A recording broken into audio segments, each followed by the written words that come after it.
Hello everybody and welcome to a brand new video. Today I'm going to be making an introductory guide to making money in old school RuneScape.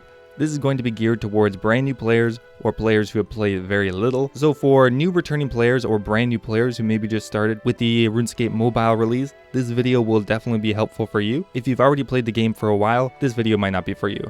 Anyway guys, I hope you enjoy and let's get started. So to begin with here, why is money so important in old school RuneScape? Gold pieces are used to buy almost everything in the game. It is required for quests, it's required for buying new gear, and is required to get more GP or gold pieces. So getting some money is going to be extremely important. Now, one of the main reasons why GP is so important is because we have something called the Grand Exchange. Now, if you haven't heard of it before, it's located a little bit west of Rock, and it is a giant marketplace where you can sell and buy almost every single item in the game. So it's a massive convenience when you're trying to get better gear, when you're trying to buy resources, when you're trying to buy quest items. There are only a few items that you are not able to buy on the Grand Exchange. Everything else is fair game and you can get it pretty much instantly. So because of this, on a regular account, it's much more effective just to work on getting money because you're able to buy all of these items very quickly, as opposed to going and gathering every single item you need independently. If you are interested in doing something like that, there is actually a separate game mode called Ironman,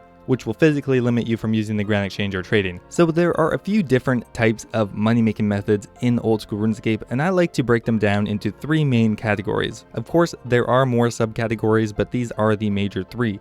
To begin with here, we have combat-related money-making methods. So the skills you are using for this are your three main combat skills, so attack, strength, and defense, as well as HP, prayer, ranged, or magic. An example of this is going and killing cows and taking the cow hides as a drop. This is one of the most popular ways of making money in RuneScape. However, for early game accounts, they aren't as profitable because you won't be able to kill anything worthwhile. However, when you get into the mid-game / late game, these become one of the best ways to make money. Next up here, we have resource gathering methods. So the resource gathering skills are mining, fishing, and woodcutting. These types of methods are generally better in the early game or mid game. An example method for resource gathering would be cutting oak logs and selling them on the Grand Exchange, or mining iron ore and selling it on the Grand Exchange. And while there are some late game resource gathering methods, generally the more profitable methods in the late game are combat related. However, for a beginner account, resource gathering methods can be quite good. And last up here, we have production money-making methods. These will be using skills like crafting and smithing. However, any method that requires you to turn one item you already have into something else, I would classify as a production method. So something like tanning cow hides would be considered a production method to me, even though you're not gaining any experience or using a skill. However, a more conventional method would be crafting gold bracelets. You buy the gold bars off of the Grand Exchange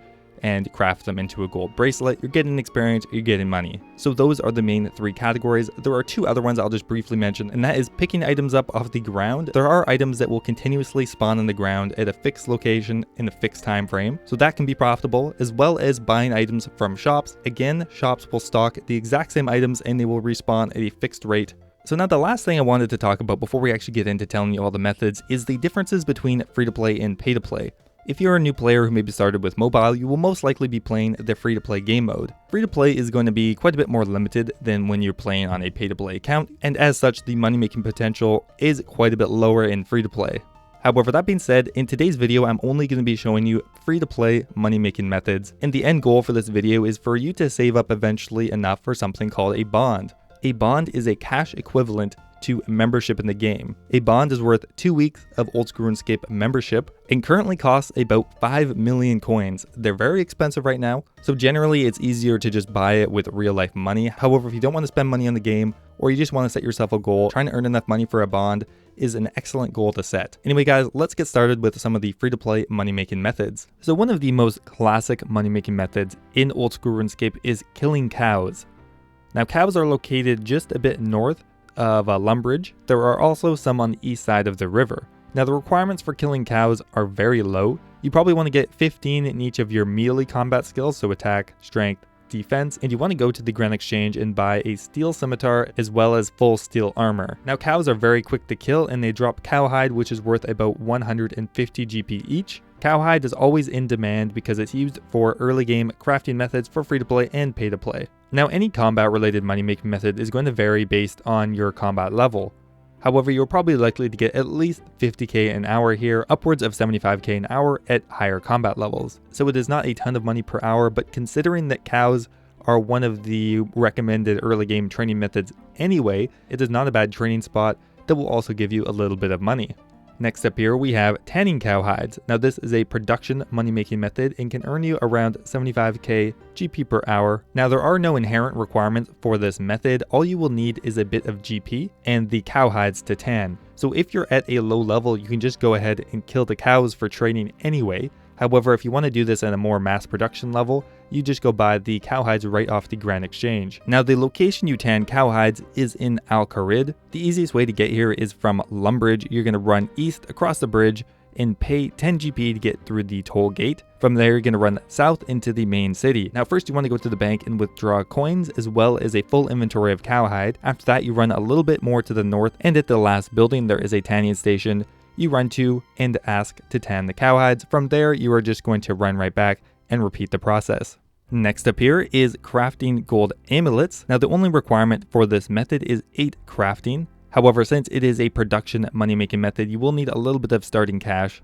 So this method can earn you around 100k an hour, sometimes even 125k an hour. And what you will need is an amulet mold. You can buy that right off the Grand Exchange, as well as gold bars. Each gold bar will turn right into a gold amulet. The best place to do this is once again in Al Kharid. It's going to be very similar to tanning cowhides. However, right below there is a furnace. You're going to click on the furnace and create gold amulets. Now one benefit to this method is while you are also going to be getting quite a bit of money per hour, you are also going to be getting crafting experience, which will help level up your crafting in the early levels quite quickly. I would highly recommend doing this early game money making method, mainly because of the experience you're going to be getting as well as the money is pretty good. Next up here we have mining iron ore. Now this is the first resource gathering method on the list. Now to mine iron ore you will need 15 mining, and you will become more effective at mining iron ore the higher mining level that you have. Production methods are the only one that will not scale with your level. You either have the level to do it or you can't do it. After that, you don't generally get a benefit for having, say, a higher crafting or a higher smithing level.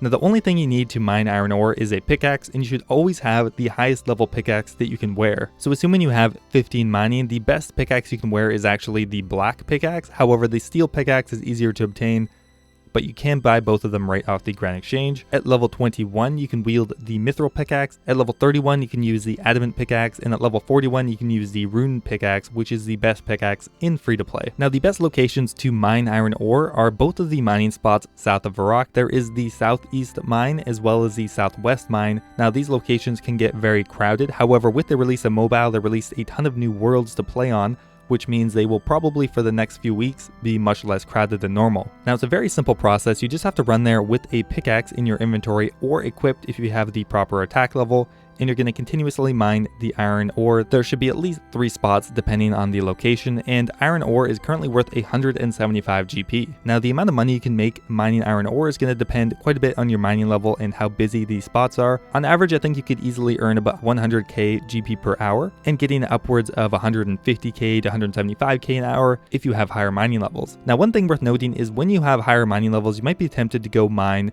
higher level ores for profit. However, while these higher level ores are generally worth more, the amount of time it takes to mine them makes them not really worthwhile for money making, and you will end up getting less GP per hour than if you were just mining iron ore. Now there are some exceptions, like mining gold ore is profitable, mining runite ore is profitable, but you will need a higher mining level for that. Iron ore is a great early game money making method, especially for free to play players.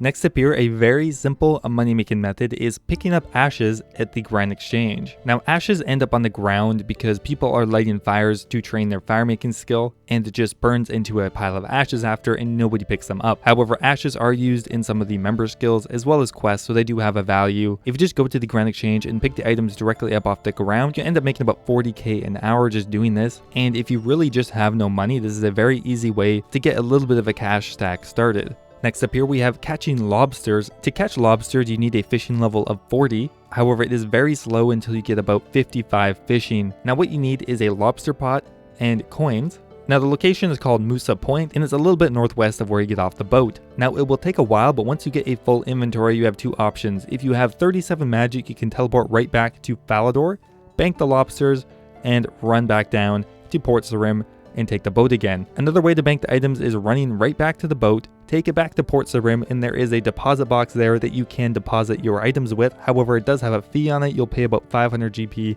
to deposit the inventory, which will cut into your profits a bit. However, this method is quite a bit quicker, so I think in the end it'll even out. Now, because this is a resource gathering method, you will be getting fishing experience, but not a whole lot. Next up here, we have cutting oak logs, which are surprisingly more profitable than you would think. Right now, cutting oak logs can earn you 50k to 100k an hour, depending on your wood cutting level. You will require 15 wood cutting to start cutting them, but I would just recommend doing it as soon as you hit 15. It is the method to train your wood cutting at that level anyway, so you might as well do it. Now, this is a very simple method, especially considering that the oak trees are very close to banks. One of the best locations is right beside the Drainer Village Bank. Just to the east, there is 2 oak trees which you can cut and just deposit the logs right in the bank. Now, once again, you should always be wearing the highest level axe that you can wear. At level 21, you can wear the mithril axe. At level 31, you can get the adamant axe. And at level 41, you can get the rune axe. But even with the steel axe, I would still recommend cutting oak logs as soon as you can. Next up, we have another combat money-making method, and that is killing the dark wizards, which are just a little bit south of where you'd be cutting the oak logs in Drainer Village.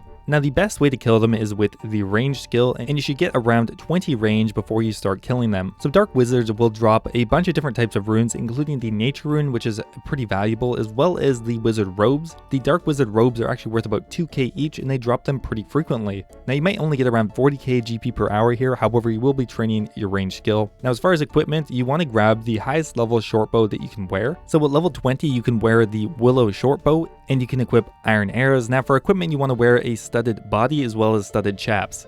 And you can also buy an amulet of strength or an amulet of power off of the Grand Exchange. With this, you will be able to kill them reasonably quickly, and you should not even be taking much damage. However, it might be recommended to bring a little bit of food with you, and this is actually a pretty decent training method all the way up to about 30 range. At that point, I'd probably move on somewhere else. The next method is collecting anti-dragon fire shields from OSRS. You will need to complete the Dragon Slayer quest, and if you are free-to-play only, then you need to complete all of the free-to-play quests, including Dragon Slayer. Once you have completed Dragon Slayer, you can buy the anti-dragon fire shields right from OSRS. OSRS is located in Edgeville. So from the Edgeville Bank, all you're going to want to bring is coins. You're going to run up to OSRS building, go in there and buy out all of the anti-dragon fire shields. From there, you want to walk back. Now, the reason we are running to him and walking back is that your energy depletes quicker when you are running with higher weights. So it makes sense to run when you have less weight in your inventory and walk when you have a higher weight. Now, you can get around 100k an hour doing this method. You will not be gaining any experience. However, the GP per hour can get even better if the prices on the Grand Exchange are higher. Right now, it's about 125k an hour. Now, the last method I wanted to highlight is telegrabbing the Wines of Zamorak. So the spell Telekinetic Grab will only require 33 magic to cast. However, having 37 magic for a Falador teleport will be extremely useful, as well as having 500 total level. Now, the reason for this is the building has 2 levels now. The top level is only accessible if you have 500 total level. And what that means is your levels throw all your skills combined to make 500. You'll be able to see it just below your skill tab, and I would heavily recommend doing this before trying this method because the bottom floor will be heavily botted, as well as them attacking you every time you are going to cast a spell and draining some of your stats. So the top level is going to be much easier. Now, as far as items you're going to want to bring is a Staff of Air, a Zamorak robe top and robe bottom. Now, the reason for that is you need it to access the upper level, as well as a bunch of law runes. So once you have that, you just have to run all the way up north from Falador to the altar